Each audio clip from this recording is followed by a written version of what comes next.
We're back on another edition of the Coach Dave Jacobs Show. It's brought to you by Sinclair Foods, and we bring Coach Dave Jacobs in studio to talk about a loss in the opening game of the Mississippi Valley Conference schedule to Civic Memorial. This game, your offense really never got going, and it resulted in a 42-0 lead at one point, ended up being 42-6. Was there one thing you can point at why your offense just couldn't get going in this game? Well, I mean, our timing was off quite a bit. Honestly, I mean, we spent a lot of time trying to fix our defense this week, and just, there's some timing things there. So we didn't spend as much time on that. And when you're in the spread, and a lot of the passes and that screens and those kinds of stuff are timing. But I want to credit CM. I mean, they did a great job on defense. They just played a straight out 4-3 cover 2. And really, I mean, they're big and hard for us to run the ball on. When you see two safeties like that, you got to be able to run the ball. And we had a hard time doing that, which forces us to pass. And that's what the cover 2 is there for. It's more of a pass defense. So, I'll credit them into a good plan. But we were just out of rhythm. And your offense is all about rhythm. Absolutely, yeah. And Drew got frustrated, and we were all frustrated. But we'll be back this week. I mean, we're figuring stuff out as we go.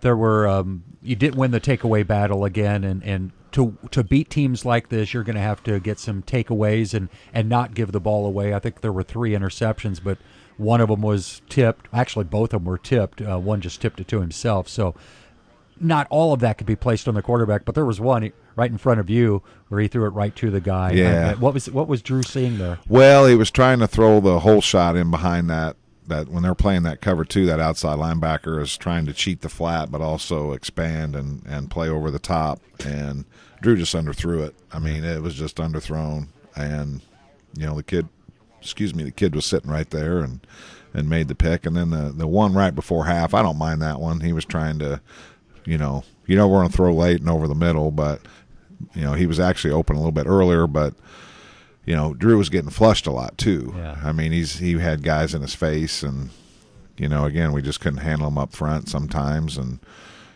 we're asking an awful lot of that kid to read coverage and, if he gets flushed, to get out, keep his eyes downfield. If somebody's open, hit it. If not, run.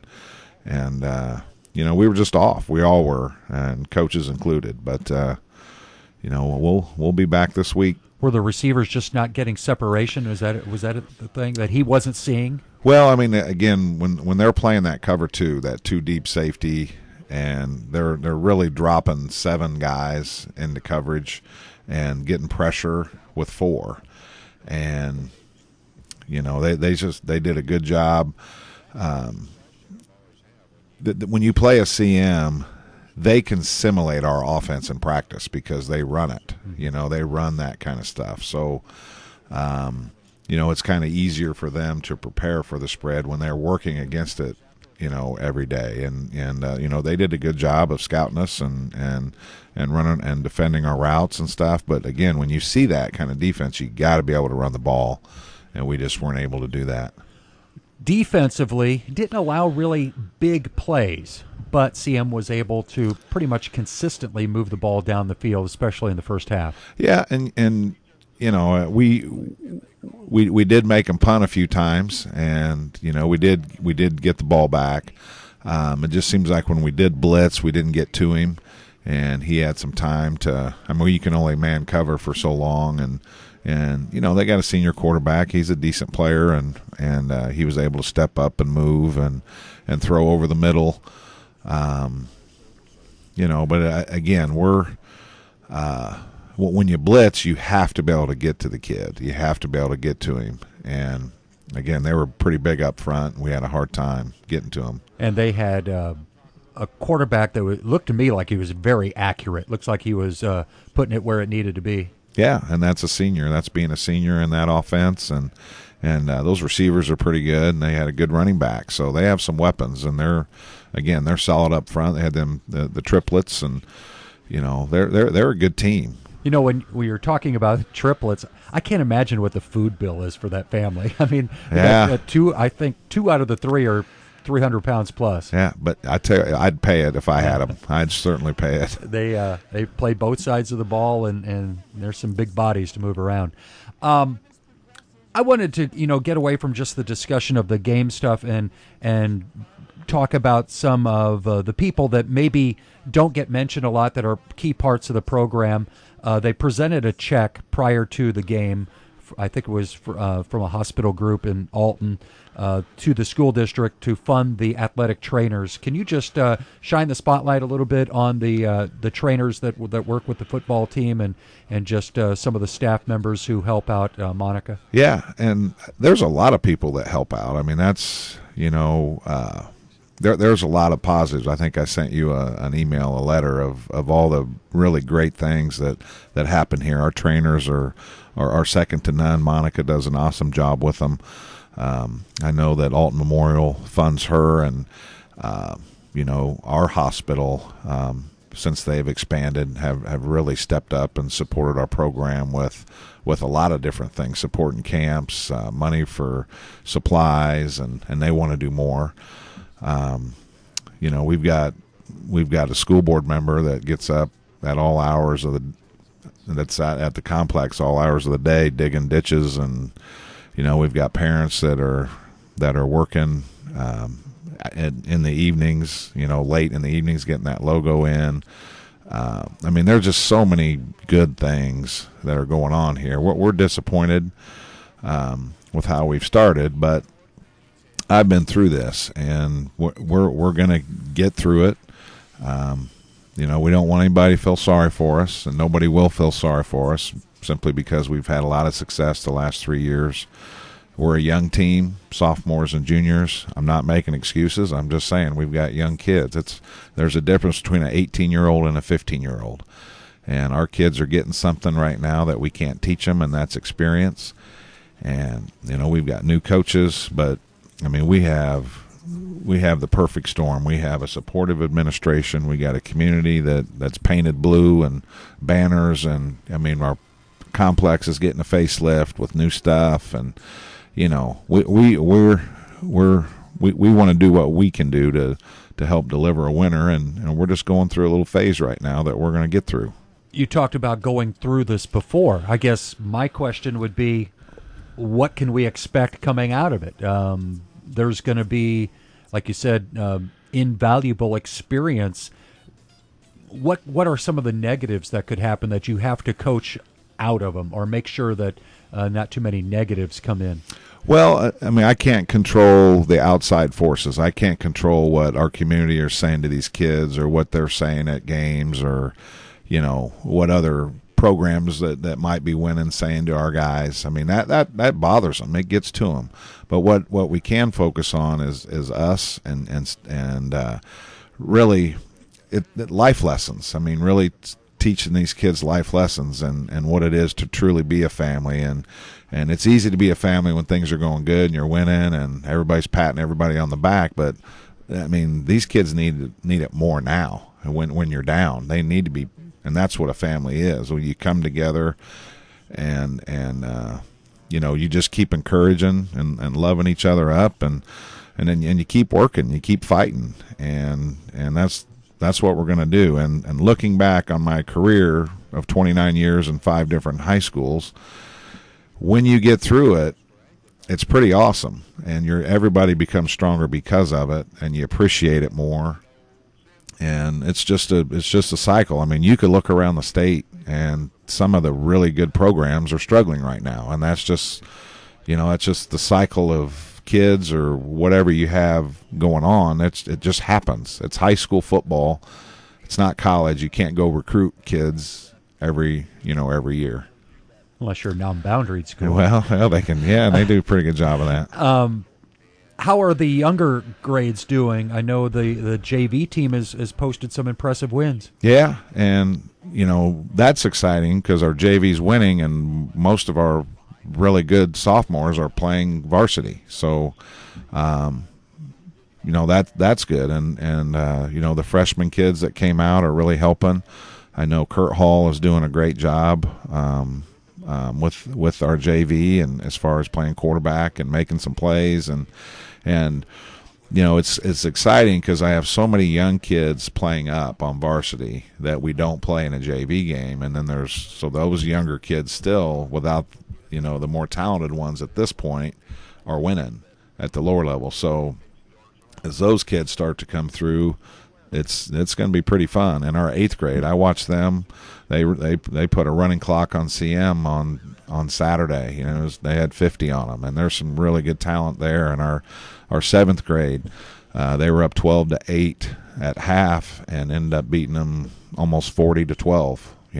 Coming back. So there's really some good things coming. Is that part of the formula to get through this, by looking at the lower levels and seeing success there? If it was 0-4 across the board, the message maybe not the same? Yeah, I mean, it's just different. I mean, you just have to handle whatever the situation God gives you, and know that all things work for the good. And at some point, I always use my story when I played. When I played junior high football, we didn't win a game.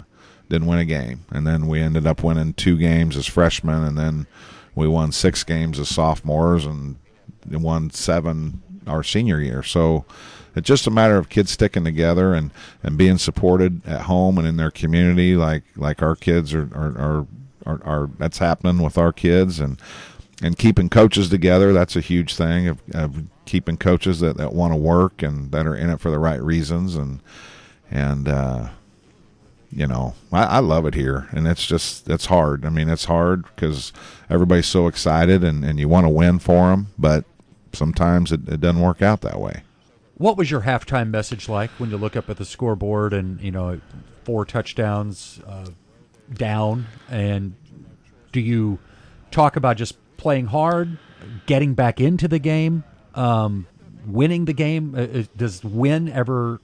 Do you utter that in a halftime message? Well, you maybe win each play. You start off and okay. Well, we draw up what they're doing, and we have to make some adjustments. A blocking scheme, or picking up a blitz, or a different coverage, or whatever. So we make there, but we're trying to win every play. Start by winning the play. Every play, go hard every play, do your job every play. Good things will happen, and when you have a young team, we get caught watching the game as players instead of trusting your keys and reacting and doing what you're supposed to do, and that's just youth. Our secondary, I'll use Blake Whitman as an example. He played free safety for us this week, and normally we want him at about 10 yards. Well, he's 15. But he wasn't going to get beat deep. And, as he gains experience at that position, he'll start moving up and be able to help on the run. And so, it's just a lot of little things, and I'm not picking on Blake because he's a great player, but I know I could use him as an example. But there's several situations like that where, maybe a defensive end didn't go down when the tackle blocked down. He didn't squeeze it down, and the backer scraped outside. Now you got 2 guys out there, and it's just little stuff that the kids aren't doing, and we got to coach them better. And they're eager to change it amongst themselves. Oh yeah, and you've got sophomores that are playing instead of standing on the sidelines, so they're getting that firsthand learning experience. Yeah, and the sophomores know they got 2.5 more years of football left too. So, they don't have that sense of urgency, I guess, right now. But that group's won. They're used to winning, and you worry about getting in a normal group. You'd worry about them because we could play them all in JV and be dominating, but. We're trying to build the varsity program, and sometimes when you've won a lot, you need to lose some. We're going to take a break right now, and when we come back, we're going to talk about the opponent for Week 5 as the Mississippi Valley Conference season continues. It's Jersey on the road to take on the Triad Knights in Troy. That's coming up as we continue the Dave Jacobs Show, brought to you by Sinclair Foods. Sinclair Foods has been a staple in Jersey County for many years. They're a store where you can count on quality meats, the freshest produce, and a bakery that still bakes its cakes from scratch. The small-town atmosphere is still at Sinclair's, where they still deliver groceries on Wednesday, and your groceries are bagged for you and carried to your car. On a night when you can't cook, check out delicious Champ's Fried Chicken in the deli and other delicious entrees and salads. Sinclair Foods, large enough to serve you, small enough to know you. When you look at a Triad Knights team, you don't have to defend the pass because I think they've attempted only 7 passes all season long. Yeah. But you're going to have to stop a runner that had 4 touchdowns in their win this past Friday night. Yeah, they're solid. I mean, you know, their school's really growing. I think they're close to 1,200 kids, and he has a lot of kids out. And you know, they're going to run the double wing, triple option kind of Air Force offense, and you know, our kids are going to have to be very sound on defending the option and play good assignment football. And you know, and they're kind of they kind of have a little bully attitude with them, and defensively, I would venture to say they're probably going to look at how CM defended us, and they're going to probably try to do the same. So we have to get better at that, and you know, but we've beat them the last 3 years, and not, you know, we had different team, but I mean, I think we have good scheme to go against them. I think we held them to 160 yards last year of rushing. I know that it was wet, which helped us, but you know, we've played these guys pretty well, and you know, again, I think the difference between CM and Triad is Triad can't simulate our offense like CM can, because CM's a spread team and Triad's a running team. So, you know, we've usually had some pretty good luck throwing the ball and scoring, and that's, you know, that's what we're going to have to do. We're going to have to score and keep the ball away from them. When you play a team like that, you'd like to get up on them, and you want to force them into passing situations. Now, last year they threw 3 times and had 2 touchdowns. So, I mean, you know, we got to take away something. Their rushing attack is led by Adam Nelson, and this past weekend in their win over Waterloo, he had 4 touchdown runs, all of over 20 yards, a 22, 24, 40, and 43-yard runs. But you don't see the quarterback's numbers being that impressive. So even though they run the option, it looks like it's that running back that's getting the bulk of the work. Yeah, he's fast. He's probably the fastest player we'll play this year, and they have him at a wing, and they'll spin him back where he can be the tailback in their triple option.